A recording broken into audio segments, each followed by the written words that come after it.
It's upside down and inside out. Happiness, sadness, no pain.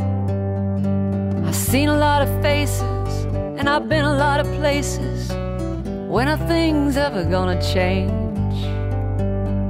So open your eyes, don't you tell me no lies, that you can't feel the children's pain. I'm an attorney by profession, and I have met many homeless families, and I'm deeply concerned about what has happened to them over the last couple of months since the changes in the DHCD regulations. The current regulations and the way they're being implemented put homeless children in serious danger. Under current DHCD regulations, for many families, there is a requirement that they have to sleep in a place not meant for human habitation before they could get into shelter. I'd like to say that again slowly. Children and their homeless children and their parents are required under the current regulations, many of them, to sleep in a place not meant for human habitation. That's the regulations now. That's a prerequisite. You might want to know how that's working out on a practical level. Dr. Robert Sagan, a pediatrician at Boston Medical Center and director of the Division of Family and Child Advocacy at Boston Medical Center. I'm here to tell you about the experience of pediatricians and just to give a little flavor to what we're dealing with right now. Right now, there's a Boston Medical Center patient who has sickle cell disease, which makes this young child very prone to hypothermia. Being cold causes sickle cell crises. This child went to DHCD today with an attorney and a letter saying about his condition and asking for reasonable accommodation in the Americans with Disability Act. And that was turned down because the child is not actually homeless yet. And they want this child to spend the night in a car before they'll do that. This child might die if he gets hypothermia. So if I'm a little emotional about all this is what we're dealing with. I have two letters. The first is from myself and 8 other physicians who practice in Eastern Massachusetts. We want to express our concern about the changes in emergency assistance regulations regarding emergency shelter. We have begun to see cases of families with young children who are desperate, have no place to go, and are being denied emergency shelter under new regulations. These families are showing up in our emergency departments and primary care clinics. We want DHCD to change the regulations so the children will have the opportunity to have placement when they're at imminent risk of living in places that's unfit as opposed to one that's already unfit. My name is Ivory Husker. I have a 4-year-old daughter and a 3-year-old son. After staying with these 2 friends, I ran out of options. We had to sleep in my mother's car. I drove into a park near Gurney Hospital. I was familiar with that area of the park and thought it was the safest place to spend the night. My children shared the back seat. They were crying, confused, and upset. They were scared because it was so dark. I tried comforting them, and I too was scared.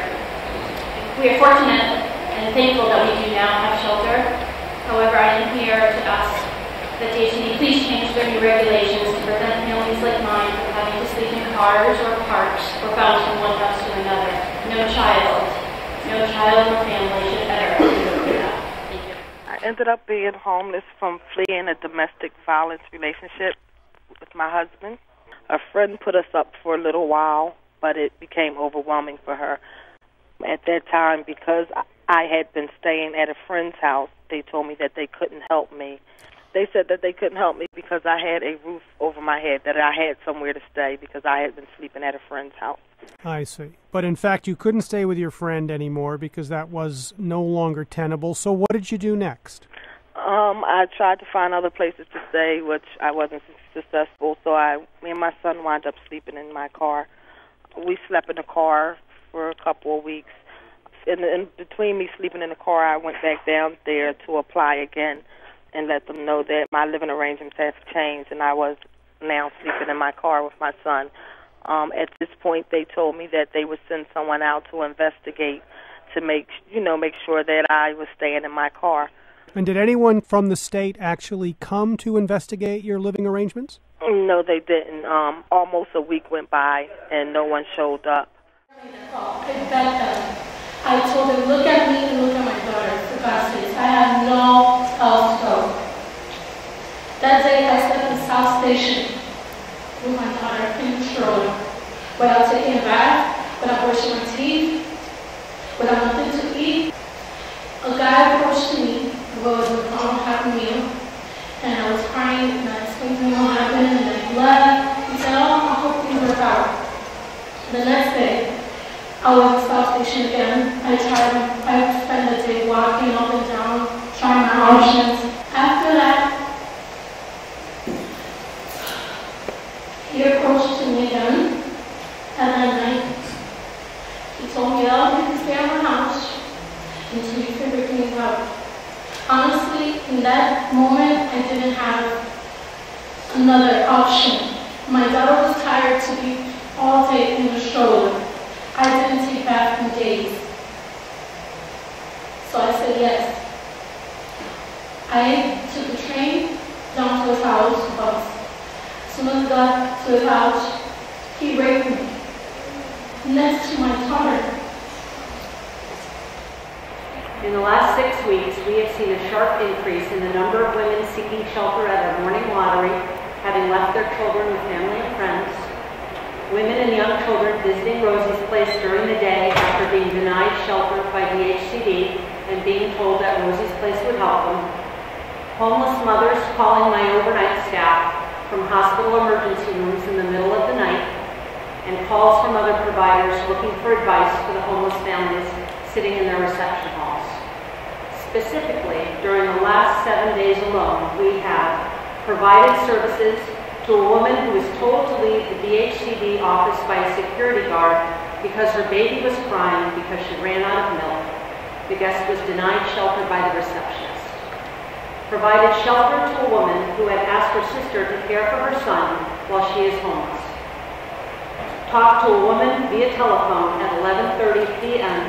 who was calling from the BMC emergency room where she and her toddler were sleeping.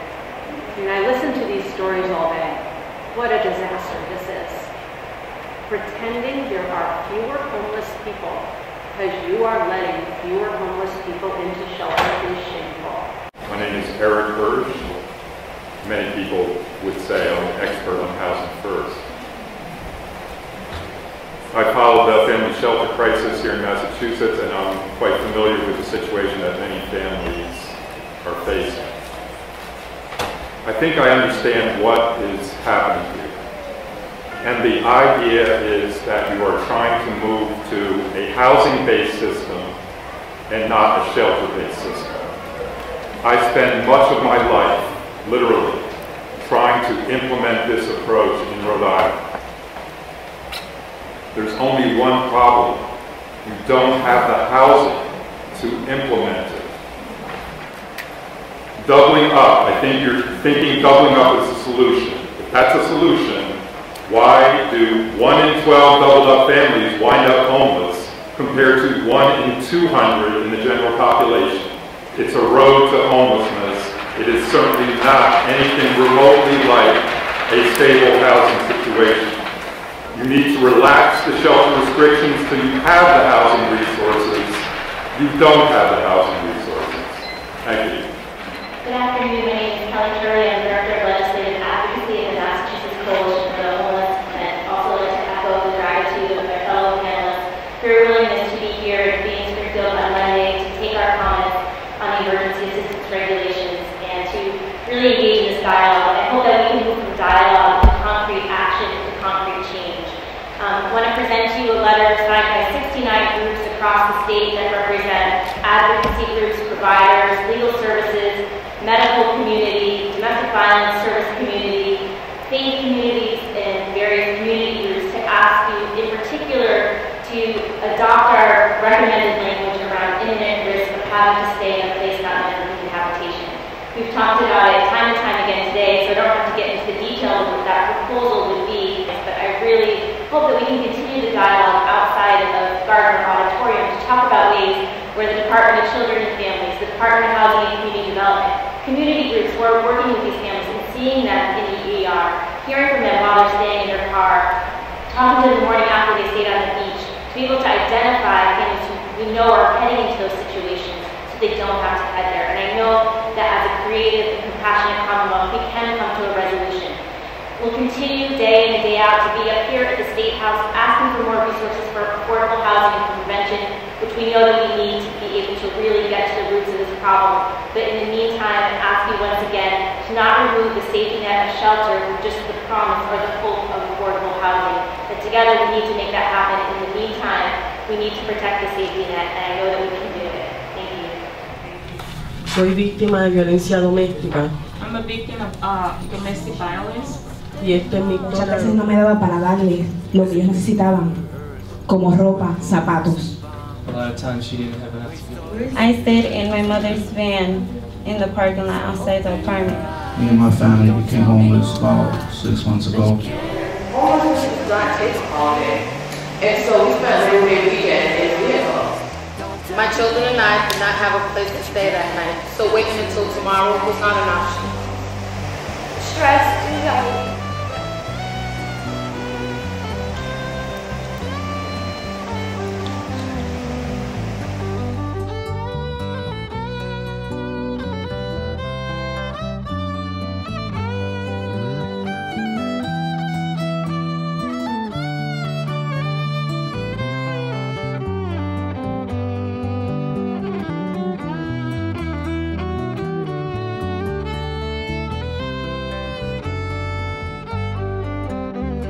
It's upside down and inside out. Happiness, sadness, no pain. I've seen a lot of faces and I've been a lot of places. When are things ever gonna change? So open your eyes, don't tell me no lies, that you can't feel the children's pain. So open your eyes, don't tell me no lies, that you can't feel the children's pain.